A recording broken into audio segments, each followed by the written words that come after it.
Hermanos amados, gusto de saludarles. Me tocó hoy día la bendición de poder compartirles la palabra del Señor y lo voy a hacer desde un capítulo del libro de Mateo, el capítulo número 8, versículo 23. Esta reflexión la verdad que la hacemos muchas veces o la hemos escuchado muchas veces en nuestra vida y es cuando Jesús está en la barca. Pero quiero invitarlos a mirar esa palabra desde un punto de vista totalmente distinto. Si, si leemos un poco hacia atrás, nos damos cuenta que Jesús viene haciendo, según el Evangelio de Mateo, viene haciendo varios milagros. El primero de ellos es que Jesús sana a un leproso. Bueno, esto después de haber compartido el Sermón del Monte. Jesús sana a un leproso.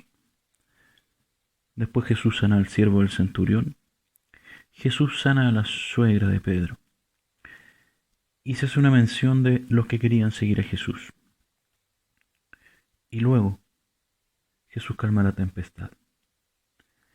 Y la verdad que es una palabra que hemos escuchado muchísimas veces, que Jesús está en tu barca, que Jesús te cuida, que Jesús te protege. Y la verdad que podría ser una palabra de aliento para los tiempos en los que vivimos. Tiempos tempestuosos, tiempos eh, probablemente para muchos de temor. Pero quiero llevarlos a mirarla de otra forma. Y no como una palabra de aliento, sino una palabra de confrontación. ¿Y por qué digo esto? Porque sabemos que Jesucristo está en la barca, pero al igual que los discípulos, parece que aún no reconociéramos quién es ese Jesucristo. Y voy a leer, comenzando en el versículo 23, y dice, y entrando él en la barca, sus discípulos le siguieron. Y he aquí que se levantó en el mar una tempestad tan grande que las olas cubrían la barca, pero él dormía. Y vinieron sus discípulos y le despertaron diciendo, Señor, sálvanos, que perecemos. Y él les dijo, ¿por qué teméis, hombres de poca fe? Entonces, levantándose, reprendió los vientos y al mar, y se hizo grande bonanza. Y los hombres se maravillaron, diciendo, ¿qué hombre es este, que aun los vientos y el mar le obedecen? Hay tres grandes puntos aquí. El primero es que los discípulos al verse eh, en esta tormenta, fuera de control, aun cuando eran pescadores, se vieron desesperados. Aun su, digamos, expertise no les fue suficiente y temieron por su vida. Y le dicen al Señor, Señor, sálvanos, que perecemos. Hasta ese minuto probablemente en sus corazones Jesucristo no era más que un profeta, un hacedor de milagros, eh, pero aún no le habían reconocido como Señor y Salvador. Y ahí está la diferencia con nosotros, porque nosotros le conocemos como Señor y Salvador, pero seguimos clamando muchas veces, Señor, sálvanos. De hecho, nuestras oraciones están enfocadas en eso. Señor, sálvanos de esta pandemia. Acaba esta pandemia. Señor, cuídanos, protégenos. Señor, protege a los ancianos, a los niños. Protege a esta nación, protege al mundo. Señor, que esto termine, que esto acabe. Señor, sálvanos. ¿Acaso el Señor ya no nos salvó? ¿Acaso el Señor ya no derramó su sangre por nosotros? ¿Acaso Él ya no abrió la puerta para que pudiéramos entrar a la presencia de nuestro Dios, vivos o muertos? somos del Señor. Pero seguimos clamando, sálvanos. Y ellos dicen, sálvanos, que perecemos. Y nosotros seguimos en la misma oración, sálvanos, que perecemos. Él ya nos salvó y Él ya venció la muerte. No vamos a perecer. Nuestro cuerpo puede morir y ser entregado a la tierra. Hace pocos días viví algo muy especial en mi vida, que fue el fallecimiento de mi padre. Pero yo tengo la esperanza de que esta muerte ya fue vencida. Y es Jesús que los confronta. ¿Por qué temen, hombres de poca fe? ¿Cómo nos estará diciendo el Señor hoy en día? ¿Por qué temen, hombres de poca fe?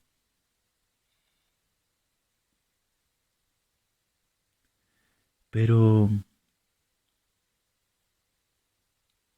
nosotros también, al igual que los discípulos, a veces preguntamos, ¿qué hombre es este? Que los vientos y el mar lo obedecen. Ellos no sabían, no entendían. ¿Quién era el que estaba ahí con ellos? No lo habían asimilado, no lo habían asumido. Y lamentablemente en nuestra vida muchas veces es así. No lo asumimos, no entendemos quién es el que nos dice que debemos vivir confiados en él, llevar nuestras cargas, nuestros temores, nuestros miedos. Y a lo mejor algún hermano dirá, bueno, hermano, pero ahí el Señor está hablando de una simple tempestad. Esto es mucho más grande, esto es mucho más terrorífico. O has puesto oído a algunos que dicen que este es el final de los tiempos. ¿Ok? Puede ser. Los quiero invitar a leer el Evangelio de Lucas, el capítulo 21. Vamos a leer saltado porque quiero poner el punto en algunos versículos. El primero de ellos, partiendo del capítulo 21, versículo 7. Están hablando de las señales antes del fin. Y le preguntaron diciendo, ¿cuándo será esto? ¿Y cuáles son las señales que habrán? Mirad que no se haya engañado, porque vendrán muchos en mi nombre diciendo yo soy el Cristo, el tiempo está cerca. Mas no vayáis en pos de ellos. Y cuando oigáis de guerras y sediciones, no os alarméis, porque es necesario que estas cosas acontezcan primero, pero el fin no será inmediatamente. Entonces le dijo, levantará nación contra nación y reino contra reino, y habrá grandes terremotos y diferentes lugares, hambres y pestilencias, y habrá terror y grandes señales del cielo. Pero antes de todas estas cosas os echarán mano, y os perseguirán, y os entregarán a las sinagogas y a las cárceles, y seréis llevados ante reyes y ante gobernadores por causa de mi nombre. Son cosas duras, que probablemente están por venir. Yo no sé, a lo mejor es el principio de los males que han de venir. Todo esto que está pasando. Puede ser, pero solo el Señor lo sabe. Pero aquí nos deja una instrucción, y dice, y esto, escúchame, esta prueba, estos dolores, estos quebrantos, será ocasión para dar testimonio. ¿Testimonio mío? No. Testimonio del Señor, del que va en la barca, del que detiene la tempestad. ¿O acaso las pandemias son más grandes que nuestro Dios?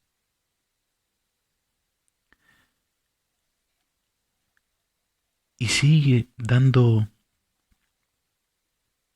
indicaciones, dice, proponer en vuestros corazones, no pensar antes cómo habéis de responder. Y dice, y sigue hablando de las cosas que nos van a suceder, más seréis entregados aún por vuestros propios padres y hermanos, seréis aborrecidos, pero ni un cabello de vuestra cabeza perecerá. Y en el versículo 19 dice, con vuestra paciencia ganaréis vuestras almas.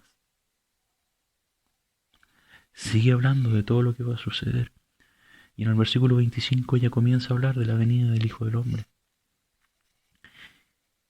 Entonces habrá señales en la luna y en las estrellas, y en la tierra angustia de las gentes confundidas a causa del bramido del mar, desfalleciendo los hombres por el temor y la expectación.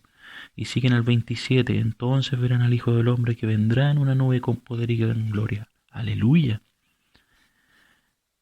El 28, cuando estas cosas comiencen a suceder, erguíos y levantad vuestra cabeza, porque vuestra redención está cerca. Y nos saltamos al 36, les comienza a hablar con una parábola. Y en el 36 dice, velad, pues, en todo tiempo orando que seáis tenidos por dignos de escapar de todas estas cosas que vendrán y de estar en pie delante del Hijo del Hombre. Hermanos amados, quiero con esta reflexión decirles que sí, estamos pasando tiempos tormentosos, pero es Cristo el que va con nosotros en la barca. Él ya nos salvó, Él ya venció la muerte, Él reina, Él ha sido glorificado, Él es nuestro Señor. Y Él, este Señor, es el que nos dice, erguíos, levantad vuestras cabezas, orad, no porque estas cosas pasen, no porque estas cosas no nos toquen, orad para estar de pie delante del Hijo del Hombre, para ser dignos de estar delante del Hijo del Hombre, para que nuestros corazones sean transformados. Decía el hermano Pablo,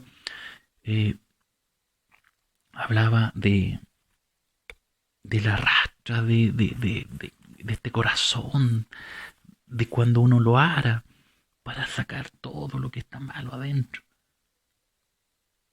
Este tiempo, el Señor lo ha permitido para eso, para que nos santifiquemos, para que limpiemos nuestro corazón de temores, de miedo. Y como decía el hermano Juan Pablo, ¿qué temor tenemos en nuestro corazón? ¿Temor a las cosas que están sucediendo? ¿O tenemos un temor a hacer las cosas, a no estar haciendo las cosas, perdón, que Dios quiere que hagamos? Ese debe ser nuestro temor. Ese debe ser el temor que nos mueve. Esa debe ser nuestra indicación. Los discípulos estaban asustados porque no habían entendido quién estaba con ellos en la barca.